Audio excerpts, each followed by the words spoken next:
Hey everyone, and welcome to another episode of the Starting Over podcast. I have a brilliant guest on the show today who really spoke to me when I stumbled across her online because she radiates such joy, actually, and speaks in a way that I think with authenticity, with vibrancy, with just a beautiful soul. And I think it's something that we miss out on a lot in the world. So we have Julie Reisler. So Julie is the CEO of Empowered Living Inc. She's been voted one of the top 10 most influential life coaches in 2023. She is a board certified master life and wellness coach, and she's mentor to hundreds of coaches, change makers, and soulful entrepreneurs, which is very fitting because the topic of today is going to be on creating a business. And I know that so many people are feeling incredibly dissatisfied with their work, feeling burnt out, even if that's not because we have too much to do, but it's because you're doing something that is really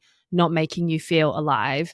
And if this is speaking to you, I think this conversation will be just that. So we are going to be talking about how to create a vision for what you could possibly go ahead and create. We are going to talk about different mindset strategies and also some of the system, structure, and organization that is necessary to get something off the ground and moving.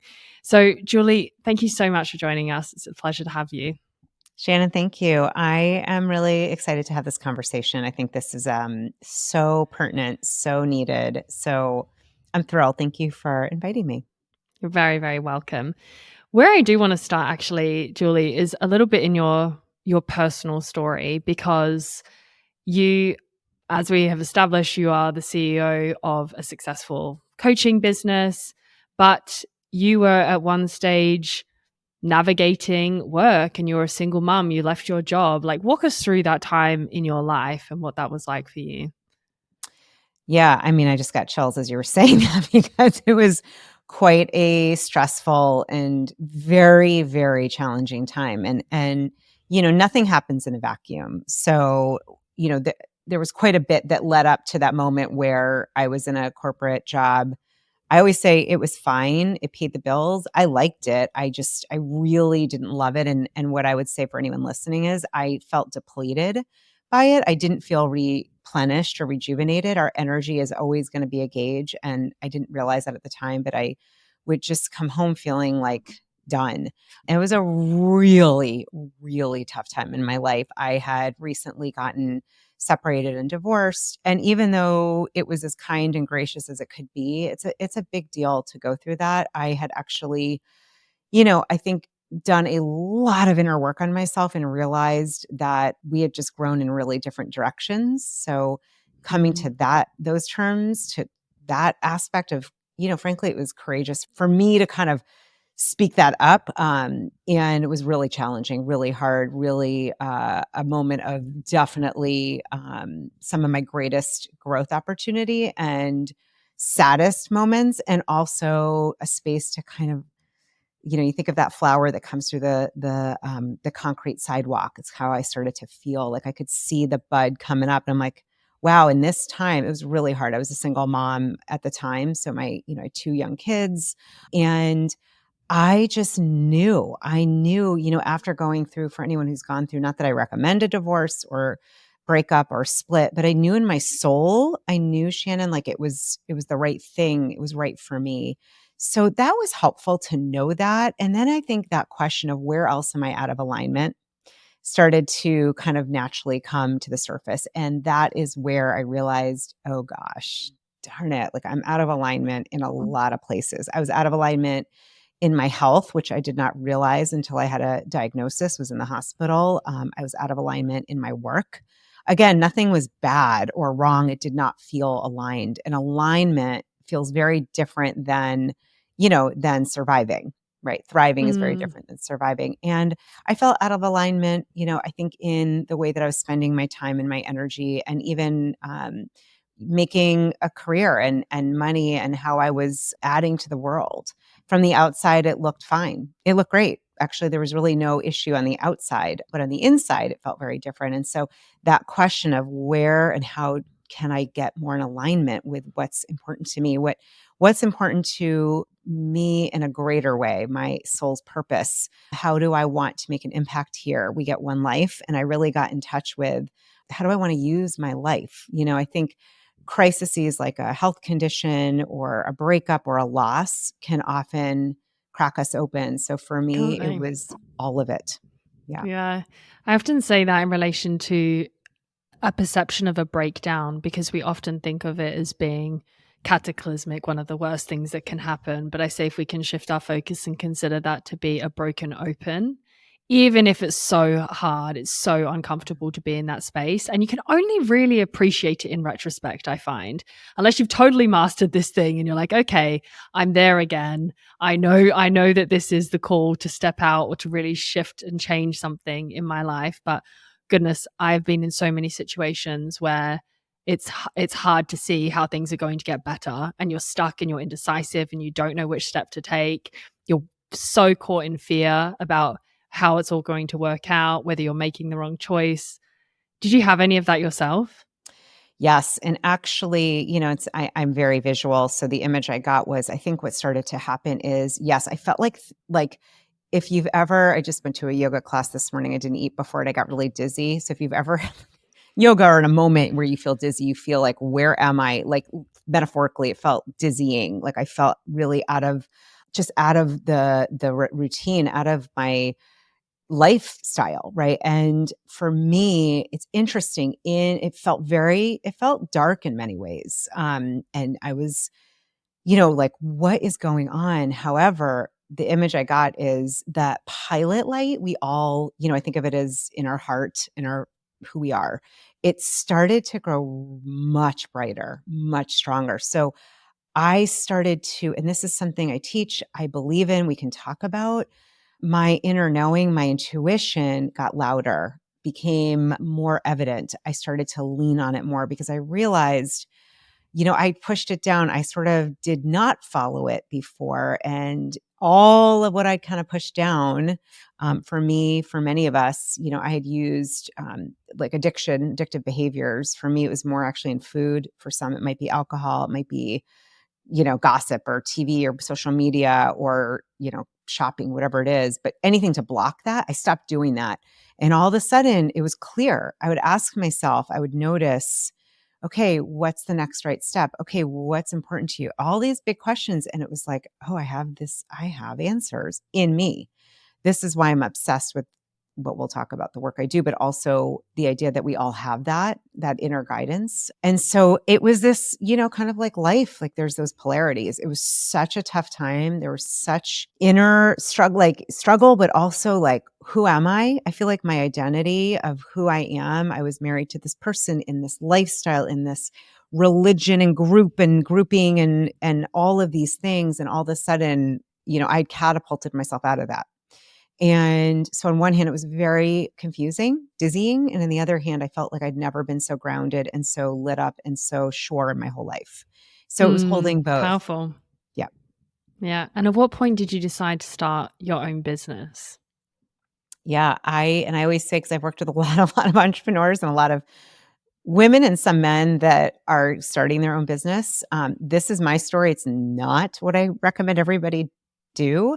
While I was at my corporate job for 11 years, I had a lot of responsibility. I had worked with a coach who really, really shifted the way I saw my whole life. And I was like, whatever this is, I was a psychology, public health. I had that background, but I didn't want to be a therapist. And I thought, this is something, I got to do this. This was like 12 years ago now.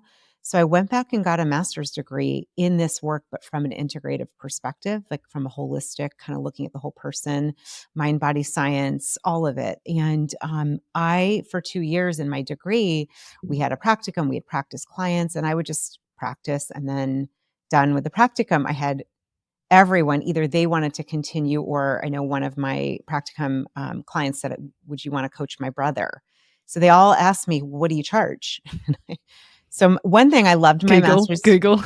Yeah, Google. Well, this is like 10 years. I didn't even really know about Google then. Like, sounds like I'm very dating myself, but I remember thinking, I have no flipping clue. We didn't go over this. We didn't learn anything about business or entrepreneurship or marketing. Yes. It was an academic experience with mind body science, all of these things around coaching, positive psychology. I had no idea. So I just started making it up.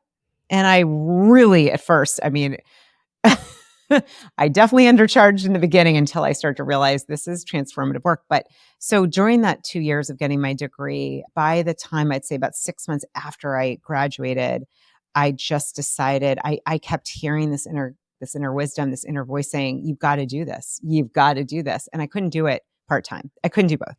And I remember giving myself a date, and that was almost 10 years ago now. And then you launched the coaching business and started from there. Shannon, I launched it, and this is why I say, like, if you, again, everyone does this differently. I do believe that our souls have guidance and a purpose, and there are things to do structurally to follow that. But for me, I had 2 coaching clients. I had 2 personal training clients. I used to teach Pilates and personal train and bar. And then I had a small group that I decided I was going to start for young girls and adolescents. It was around movement and coaching and empowerment. That was it. That is all I had 10 years ago. I had no trust fund, no big savings. Like, I just said, I've got to do this. The universe, the divine, I know is going to support me. I don't know how, but I know for sure this is too strong of a desire to do this and help people. And that was the beginning. Those were the seeds I planted. It came from purpose. It came from service and wanting to help people. And I think when you get those seeds planted, yes, of course, abundance, money, you have to do that. It's a business. And I've had to learn that along the way. I would give this away all the time if I could. I love it. It's good to have that energy, right? Like, what would you do for free at 3 a.m.? But we also don't want to be giving everything away for free at 3 a.m. That's not going to help you to thrive as a No. person.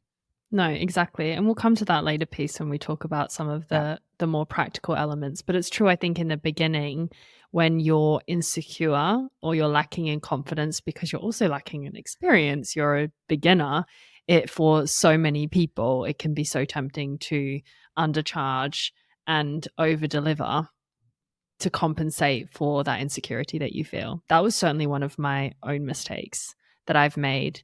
And that's why this inner work stuff is so important, because you will be challenged every step of the way to dig deep, to investigate, and to move through the blockages that you have. Yeah, exactly. Yeah. In building your business, so we went from, leaving your corporate role, deciding to go full time and building the coaching business. And now you're doing coaching certifications, you're doing TED Talks, like you've built a whole personal brand. How did that unfold for you? Yeah. Over what period of time, and what were some of the key steps within that? So I'm going to go back to the analogy of planting your garden. And I think this is very important. And then I'll talk about, like, what do you actually need to grow the garden? Because you can have all the seeds you want, but if you don't put them in the ground, you're going to have a lovely thought in your mind about it, but it's not going to be a real thing. I think you start with the seeds of authentic desire. To me, I would categorize it in a couple ways. One is a desire that is going to be for the greatest good of others and yourself. You can put yourself in there for sure, but there's something about what you're doing that's adding value. And that could be anything. It's adding value, it's adding to humanity. There's an aspect of being of service.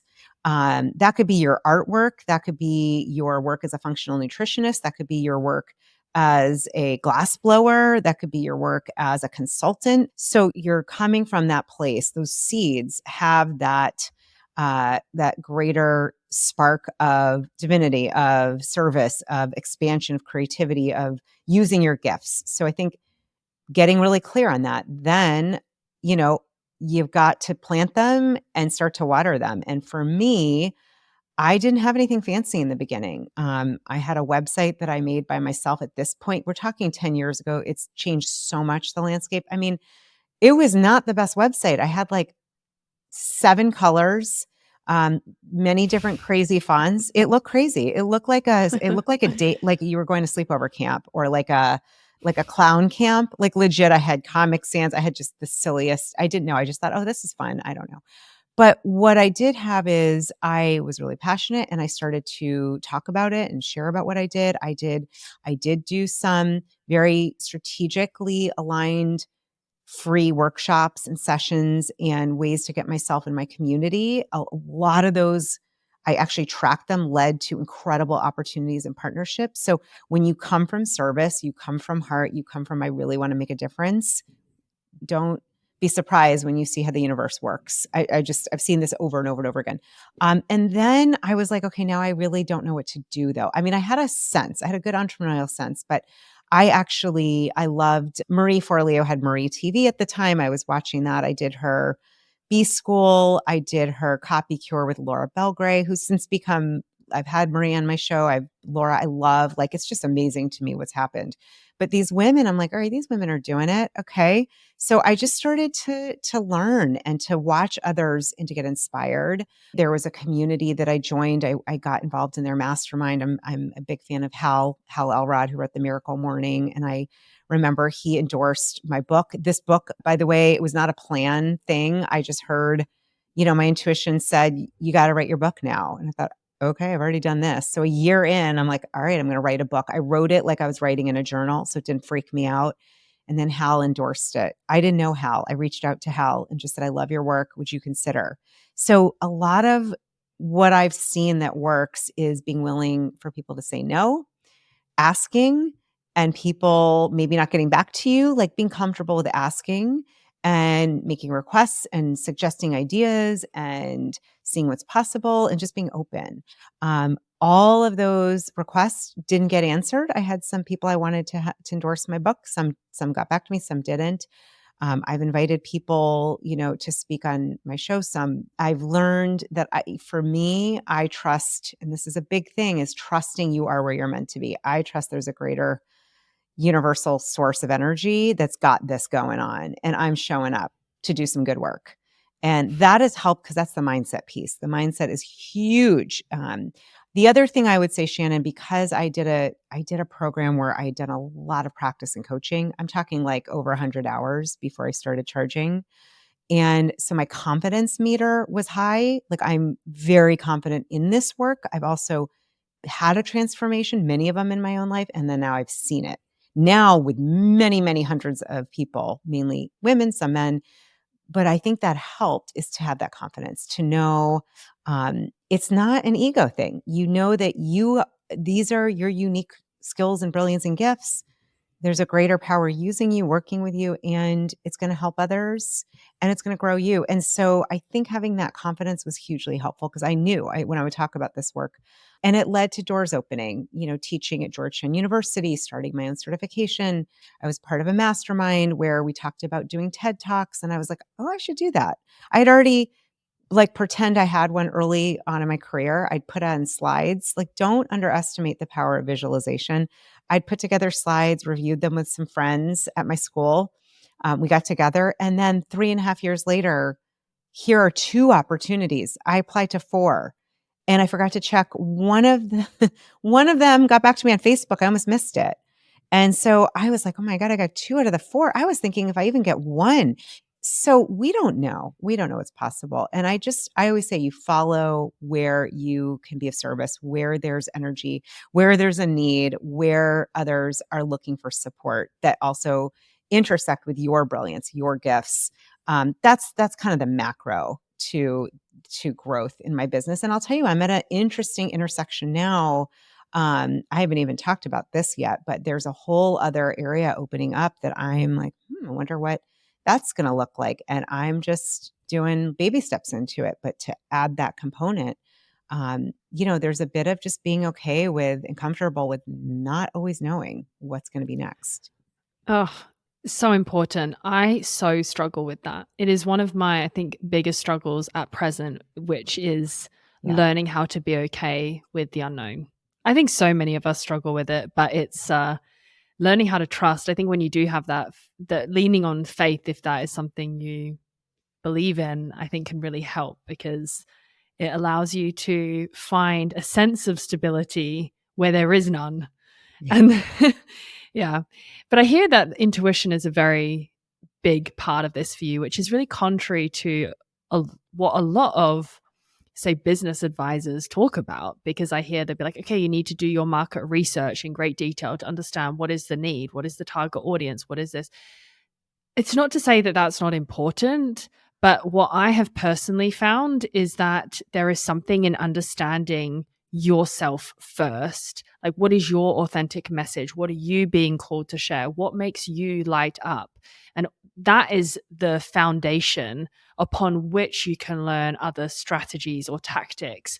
But without that, in the absence of that, I think it's so easy to fall into something that is very unfulfilling, and you lack in resilience, because as the first hurdle that comes along, you're going to find it hard to dig deep to overcome it. Whereas if it's on that foundation of exactly what you described, Julie, with, I'm confident in what I am doing. This feels right. This feels aligned for me. I know that I can do this. This is my gifts. I'm being of service. You're just so set up in a more grounded way. Yeah. Well, I think first of all, the challenge with the unknown is gosh, I think most of us, right, are struggling with that.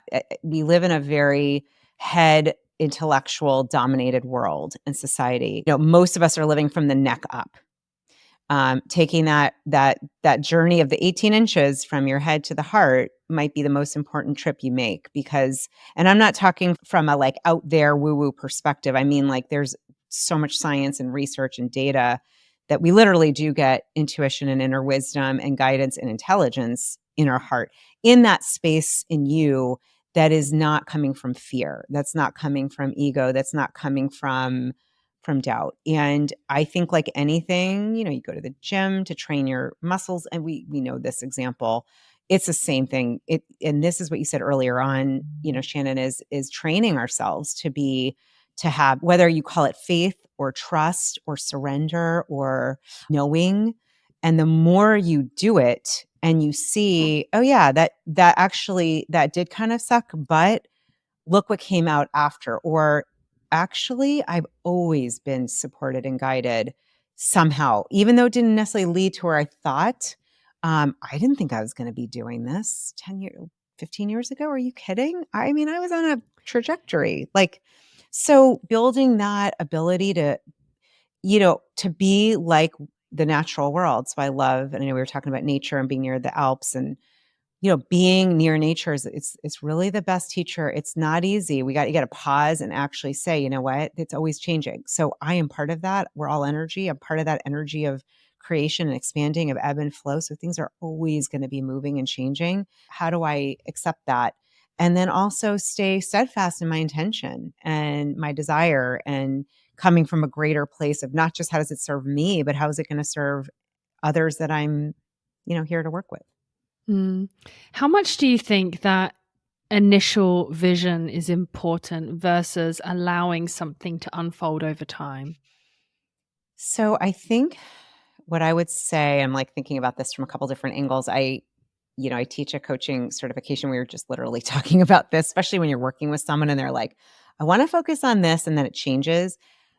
So what I want to say about the vision is, I think having a vision that's anchored in a place of what brings you joy, where you feel like you're losing a sense of yourself in the best way, where you feel like you could do it Mm. and you feel more energized, where you get excited, where you would do it for free, all of those things. So having that greater vision, I think, is very, very important. Underneath the vision, I would say unpack the vision, go to the why. Why? Like, that's going to be, even because the vision can change. My vision is already starting to shift a little bit. Now I've gotten, I've had a lot of shifts in my vision, but it's all in the same why. So having that why, getting that why, is really important, in addition Mm. to having that vision. So agreed. Makes me think of Simon Sinek, where he always says, start Yes. with why. Yeah, Why he's right on. first. He Yeah, yeah, he is. spot on. Yeah, and it's really important to articulate. I think I have struggled in moments where I haven't been able to articulate that, for Yeah, sure. many of Yeah. us. Yeah. Yeah. That would be, if you're struggling or you feel doubt, peel it back and look at, actually, Why am I? why is this important for me? Why is this important for those that I'm helping? Why is it important for the world? Mhm. Agreed. Let's go over to the mindset piece, the healing work. Because I think one thing that you say is in the mess is your message. Yeah. I liked that. Can you break down what you mean Yeah. by that? Well, most of what I'm doing came from a lot of mess. So I think that as human beings, part of how it doesn't have to be messy to evolve, but of course, you look at caterpillars to butterflies, it's kind of messy in the middle. This relationship ends, you have a health breakdown, you have a financial crisis, you have a mental breakdown, any of those things. There's someone you lose, someone important in your life, like any of those really challenging moments. Maybe you get fired, maybe you just wake up and you realize a lot of people went through this over the last few years. That messiness, like the messiness, which I know for me, I'm not a big fan of it. Um, Who is? it's who is? I did not enjoy it. Like, I would say I've gotten good now at, "Oh, I know I'm in it. Okay. I know now enough to know there's always gonna be a gem from there." It's like the diamond metaphor, right? You have a diamond from pressure. You don't get a diamond just from having it, and there has to be a lot of pressure to get that. So it's similar, in that our message, I believe, comes from the challenges, the messiness. And so look at what your challenges have been. Most likely, and I do see this when I work with entrepreneurs, who you're serving, who you want to help, who you want to make a difference with are often people that are similar or struggling with where maybe you've been in parts of your life. This is uncanny. I mean, I can tell you right now, I've seen this now over 10 years. When I started, it was women going through divorce and relationship issues or dealing with food and body image and addiction. And then it started to be people that wanted to start their own business and write a book and start a podcast and change, be of service to the world. Like it's shifted as my mess. I've had more messes, more messages then. Yeah. What are some key ones that stand out to you? And yeah, what are some of the key messages I think that stand out for you? The mess or the mess you mean the message that came out of Yeah, the the mess? message exactly. Yeah, I mean, for me, probably one of the biggest ones, why I do a lot with, intuition is to trust yourself.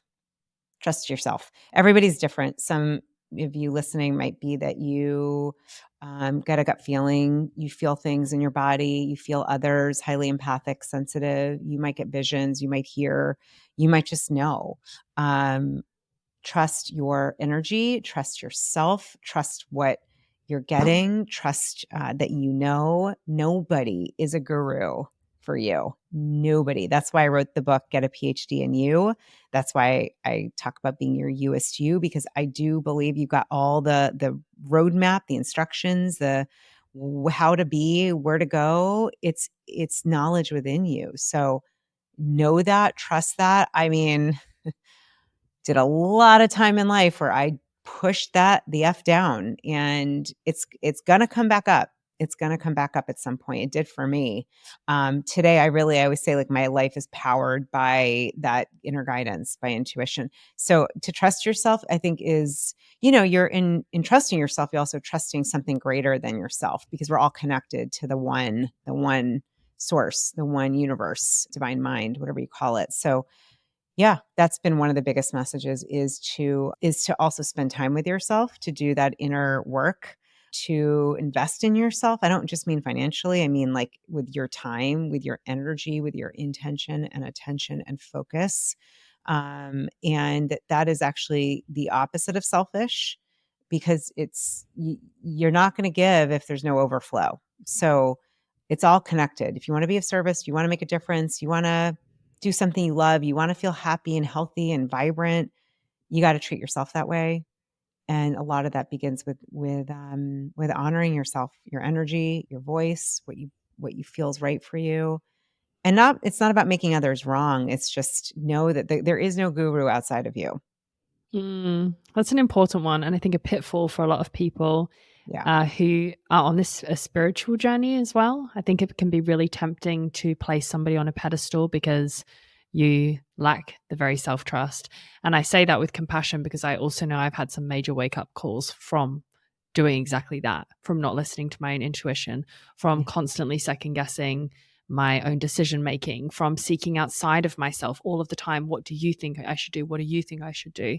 And that could be through asking my husband or other people, but it could also be consistently looking at what other people are doing, how they're building their businesses. Oh, that's the blueprint for what I've got to do. No, you're on your own unique path. And that doesn't mean you stay closed. You don't learn things. You don't learn from people who are further ahead than you, but it's just being careful. Because I know I've drowned hours and hours in comparison. You think on some level it is a source of inspiration, but I think if you're not careful, it can really easily shift over into a harmful comparison that makes you feel more insecure and doesn't lead you towards the business and the life that you really want to create and live. Ooh, to compare is to despair. It's one of the good phrases I heard early on in my journey around self-love. And it never gets you where you want to be. You have to be very careful. Social media, videos, picture, like it can look like everyone's got it all together. Don't compare your inside to someone's outside. Don't, I have to watch this myself I have to watch it myself and remind myself there's no two thumbprints that are the same with any person. And so get inspired by somebody, get inspired by what they're doing. Hopefully listening, whoever's listening, you're inspired by Shannon or something I'm saying, or it's sparking something in you that's either like, no, I don't want to do that, or yes, like, but always go to yourself and your own inner wisdom. But the comparison's a real thing. And I think one of the things I realized in just meeting a lot of different type of experts and leaders and best-selling authors, everybody has gifts to share. Everybody, including you. And there's a way for each of us to be expressed at where we're going to help. And the people that I've been most excited and inspired by are those who they may have the fame and the them.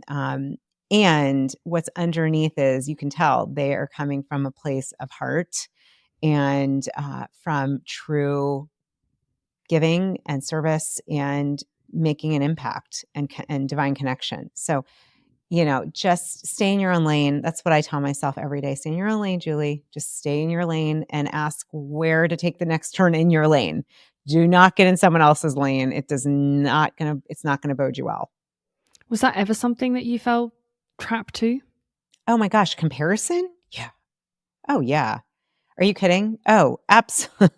Yes. I practice daily, moment to, I mean, I have a lot of ways that I practice getting back in the moment, but yeah, of course. Absolutely. I think I didn't grow up with social media. I'm probably a little older. I think so. And I started using social media and being on my phone more probably in the last 12, 14 years. So a lot of my life, you didn't have that kind of comparison.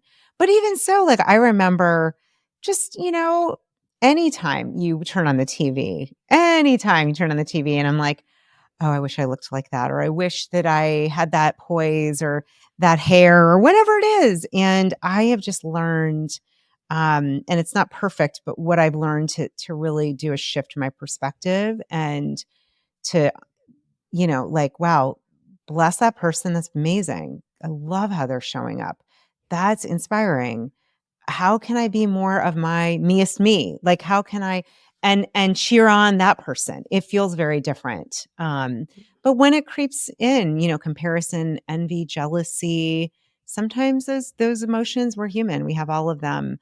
I try to look under it, look under the rock and just say, okay, what is it I'm not doing right now? Or a way of being that is actually, this is showing me that there's something for me to look at here. Mm. Um, and it's just, the truth is, I value inner peace and feeling alive and vibrant and joyful more than I value, like, am I at the top here? And it's interesting. I think sometimes when you take your focus off the whole, I've got to be at the top here, often what can happen is you can actually rise to the top without pushing yourself, if that's meant to be part of how you serve. Yeah, I can so see that. And I think it's so important in this day and age where so many of us are burning out and overly focused on outcome and results. I think it's such a common pitfall. I place myself in it too, where you're looking too far ahead and actually not just going step by step, like lay bricks in to build the house and see it unfold over time, take the step by step. And I think it's they are actually the people who do have the long-term success. It's like that old story of the hare and the tortoise, like who with the slow and steady wins the race idea. And it's so true. So like for anyone who is thinking about embarking on an entrepreneurial journey or solopreneur journey, like know that you don't have to have everything done overnight, and as much as you can, find joy in the process and know that you don't have to do things alone. That's one of the things I would say hands up is probably one of the biggest errors that I've made in starting this, was thinking I have to do it all and over focusing on the weaknesses as opposed to focusing on gifts and strengths and outsourcing. Because of course the pitfall there is good, but I don't have the money yet to Yeah. invest to help. And so that question keeps coming up for people. But actually I realize sometimes you really do have to invest in that so that you can move forward. Absolutely. Yeah, Yeah. and that support's gonna look different as you grow and as your business grows. So the support might be, finding an assistant, a virtual assistant. It might be 5 hours a week. That's what you can put money into. You might say, "You know what? Actually, I am gonna get the support to set up, not just the website, but a way for people to book times with me, to pave me, to, if you're doing a show, do you have the right equipment?" And there are some costs for sure, but that can change as you start to grow and expand your business, brings in more revenue. You can hire different kind of help. I agree with not doing it alone. That like having some sort of systems, having a way that you are managing and getting support for that. And I think the other piece is minding your mind. The mindset piece is huge too. Mm. Break that down a little bit more. What do you think has been for you a key to your success in terms of the mindset that you've cultivated? I mean, I can say this both after interviewing almost 400 people now and my own experience and the work I've done. I actually think the most important thing you've got to do first that I focus on every day is getting quiet, some sort of meditation, some sort of being quiet or still with yourself.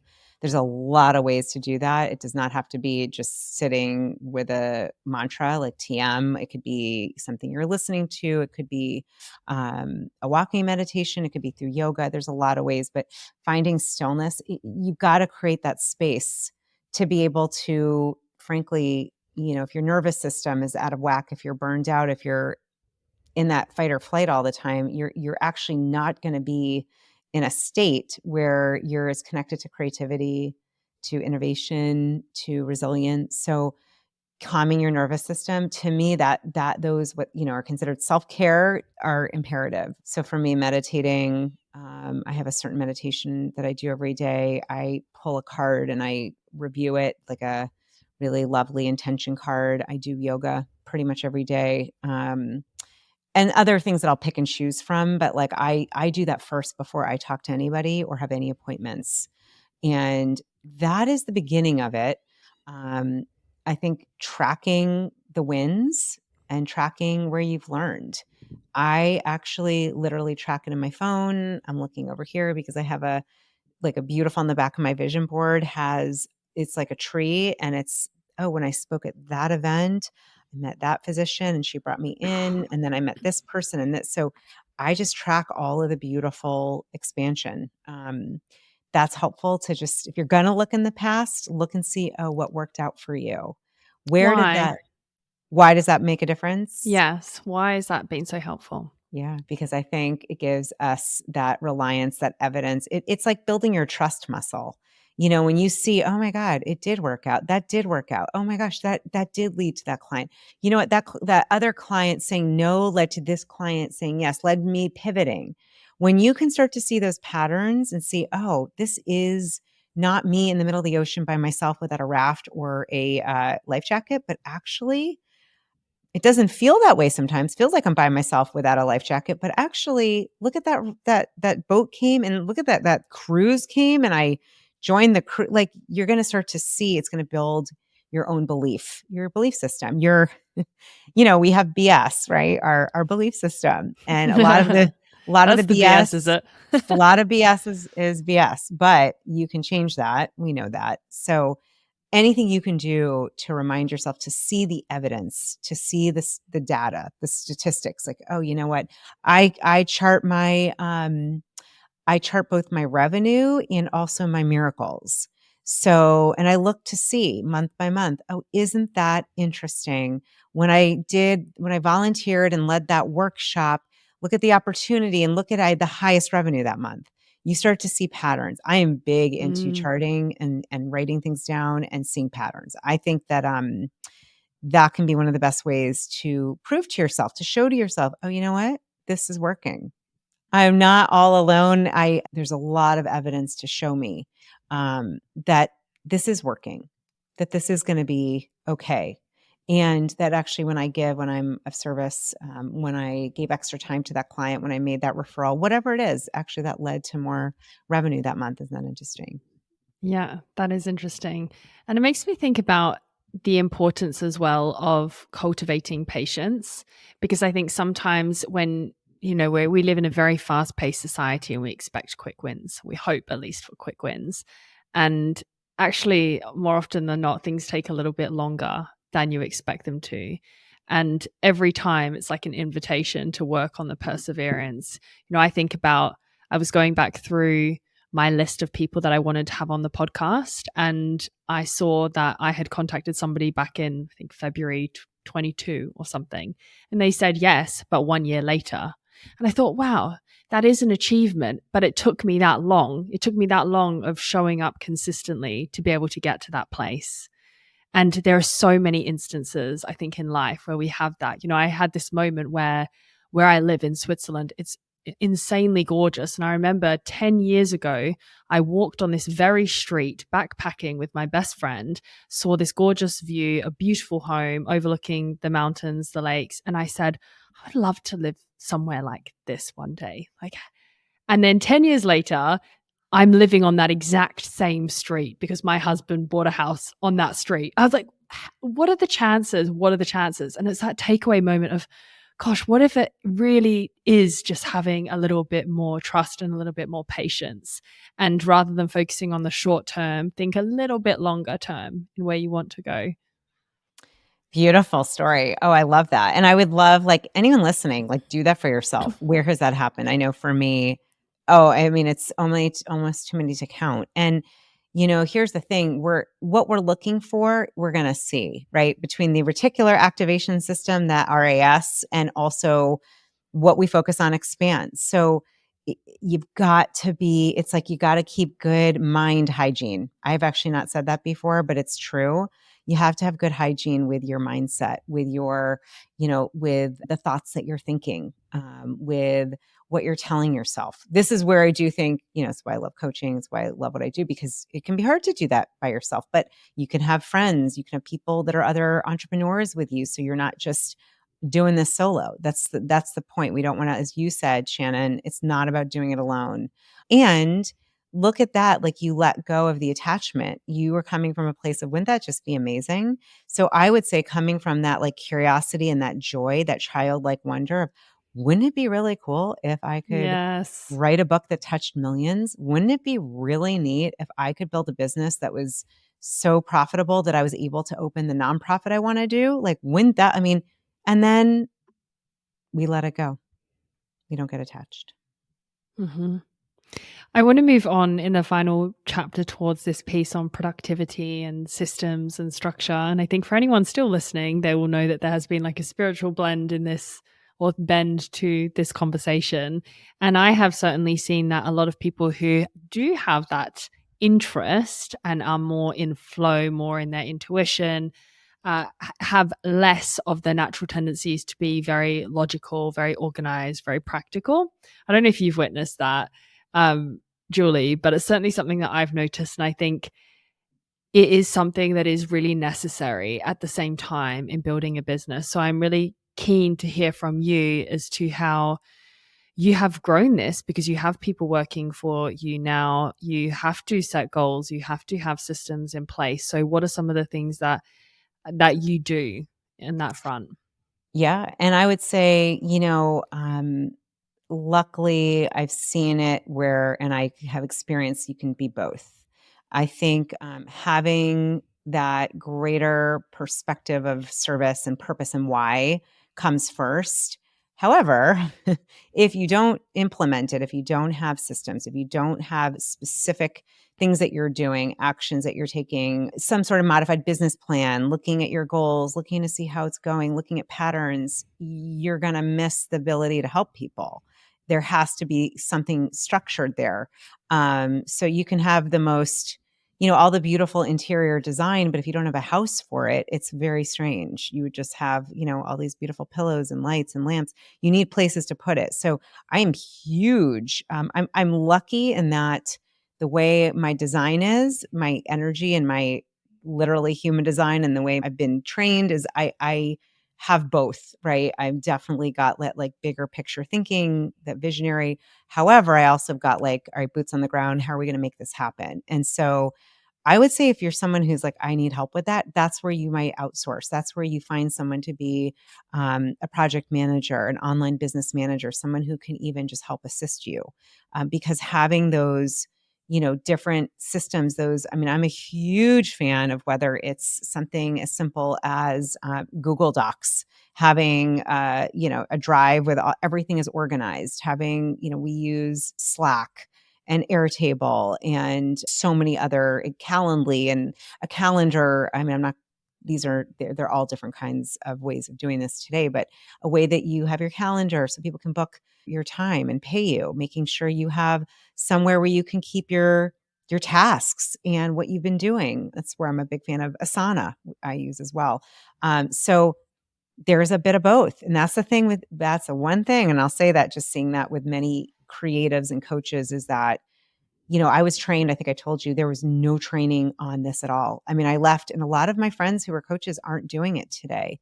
And I think in part because they didn't know how to, there's no structure. If you don't know how to do it, it's a little like being in the Wild West. But if you start to create structures, if you start to realize, okay, I'm going to have my agreement, I'm going to have my calendar link, I'm going to have a place where I put goals, I'm going to, have my looking at revenue, I have a weekly, a daily spending plan, I track everything. It's made it so some of the days I'm like, oh, I really don't want to be left brain, but that's part of what we need is we need both. Yeah. We need both to implement. So I don't know if that answered your question, but it's certainly been an area that I've learned is crucial. Having systems is so important. And there's a lot of good books on that. There's oh, I'm forgetting the name. It's a great, great book. It's called Rocket Fuel, and it goes into that. Oh, yes, I have had that. Funnily enough, I'm actually reading it right now. And it's one of the reasons that made me ask this question because the basic premise of it is having two categories, a visionary and an integrator. And you'll often find in people who are drawn towards entrepreneurship, they will be the visionaries. They have a big picture view of where they want to go, where we're going, what is possible in the future. And you're possibly idealistic, you're a thoughts factory, an ideas factory. And then on the other side, you have the integrators who's very much on the operational aspect, the operations, the systems, the structures, the management. And they have actually a really good quiz that you can do that's, good on this. But I was like 95% visionary or something. I was like, oh, wow, okay. First hire I've got to make is definitely the integrator. And I know that. So I think that's a great recommendation, Julie, because I Yeah. think it helps. Absolutely. Absolutely. If you were to reflect, what do you think is a standout, or perhaps three standout mistakes or things that you wish you had have done differently that people could take away? Yeah, I don't think that way. It's interesting. Not that I haven't made mistakes. I don't think in those ways because everything teaches me something else. I would say um, some of what I learned about like starting a community earlier, I have a membership community. I think like learning how to use Asana and like I would have used some of those tools earlier on to help keep me organized. For me, I struggled a lot with the managing, not it's not my finances, but paying myself. That was a big deal for me. I did what some people might call self-debting. I was, revenue was definitely up, and I was paying other people and doing other programs. I think giving my power away and thinking I needed to get all of this support when I wasn't investing and paying in myself. I mean, that's kind of vulnerable, but it's true. That was a big wake up call about 4 years ago, realizing, the business is to support you. It is to help others. It is to be of service. It's also, I have children who are going to college. There's a lot of other things I want to be able to do and people to support. So I had to really look at, especially for those of us who love to give, I had to really look at, I've got to give that to myself. That was probably the biggest mistake, was not really getting that, how important it is to pay yourself and to pay yourself well, and to put that first. So that would probably be the top of my list. I think that was, it was a very challenging but important lesson. I kept seeing I was making more and more money, Shannon, but me personally was making less and less at the time, which was very confusing. And so I had to realize, yes, it's good to invest in yourself and join these programs and get help here, and do that and be really clear. What's your spending plan? What are your goals? What's your projections? What are you paying yourself? Put that in there. So for me, a lot of it was financial. Goes back to the healing work, right? And I really believe that entrepreneurship will challenge you on your healing journey. It's like it's something there that's like because you have your hands in so many baskets, you will meet your blockages. And you might look at that in a negative way, or you might think, this is the best freaking adventure or opportunity for self-development I'm ever going to have in my life. Oh yeah. You want to see, I say this with a smile, but I have been crying like a few days ago. So yes, Shannon, I say the same thing. You want to see where there's area to heal and grow and change and learn? Go become an entrepreneur. Come talk to us. Come talk to us. Yes. Maybe we're putting everyone off, but no, really, there is beauty in it too. Oh yeah. No, my whole way of looking at my budget, my finances, my money, spending, valuing myself, it's changed 100%. And it feels really different. It's beautiful. It's especially as a female that wasn't taught that. I'm really proud. Like, I took my kids on a, holiday cruise this winter, and saving for their college and being able to donate to the companies and organizations I love. And I know that's going to continue to grow. That when, and doing that while paying myself too. Mm-hmm. Important. So important. Yeah. Well done. That's great. Thank you. I'm going to move into the final fast few questions now. And I wanted to ask first is, what's something that you used to believe that you no longer believe about yourself in particular? What I used to believe, I think in terms of business, since we're in that realm, I think I for a while believed, and you mentioned this, like there are certain models to grow your business, and there's certain ways that I need to do it. And I have learned, nope, that is not true. We all have different ways of showing up and growing in business. I can learn from different models, but mine is actually going to look a little more unique because we're all different. So to trust myself and what feels right.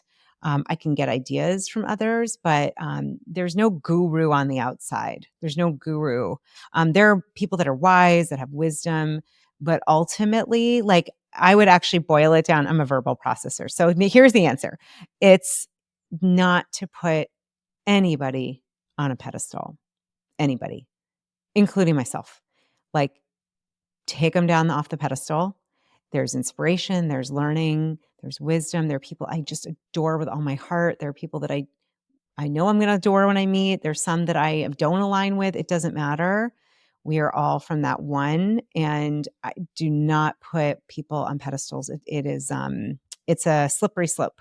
Mm-hmm. It very much is. I agree. Yeah. Second, what is a quote or affirmation or mantra or something that resonates with you that you rely on to perhaps go through some of the harder moments as well? I have quotes actually painted throughout my house and on my front door. I'm obsessed with them. So the one that is right above my studio here is by Shakti Gawain. And it says, "The universe will pay you back for taking risks on its behalf." Wow. That's a nice blend of what we've spoken about, funnily enough. Mm-hmm. Yeah. Yeah. Yeah. I love that one. And lastly, what is a final message that you want to share here for perhaps somebody who has had this inner dream or something that they've put on the back burner, but maybe they're feeling a little bit inspired to take a leap, to take that risk, as you Yeah. say now, and to make change, to start a business? I'm going to use the second quote. That's my favorite quote, which is Rumi. I'm obsessed with Rumi, the Sufi mystic who said, "What you're seeking is seeking you." Brilliant. No more, nothing else to say. In that comes trust and belief in yourself. But what you're leaning into, what you're seeking, if it's starting a business to, to do art with children, to be a healer, a writer. Maybe you want to be a writing coach, or you want to get into the world of podcasting, or start a business creating a crystal-based water bottle. I don't know, some product you love, whatever it is. You want to get into health coaching, whatever it is you love. If you are seeking it, you've got to trust it is seeking you. And for me, that's enough to say, I'm going to do it. I love it. Go for it. Julie, thank you so Yeah. much for sharing some of your story, for sharing your learnings, for sharing a few quotes and all the rest with us. It's been a pleasure. Thank you, Shannon. And I really just hope that, my intention is at least something, hopefully more than one thing, though, is really impactful, and that whoever's listening really gets at that deep heart gut level, like, oh, I can do this. Oh, I have what I need. Oh, I may not see the whole staircase, and that was the other quote, Martin Luther King, right? You don't need the whole staircase. This You new take that step. one step. Yes. Trusting, at the bottom, I think of what everything we said is to trust, to really trust yourself, to trust something greater than you. When you lean on that, you can take all kinds of, chances and be willing to play a little bit. Yeah. Play. That is so important as well. So important. Thank you.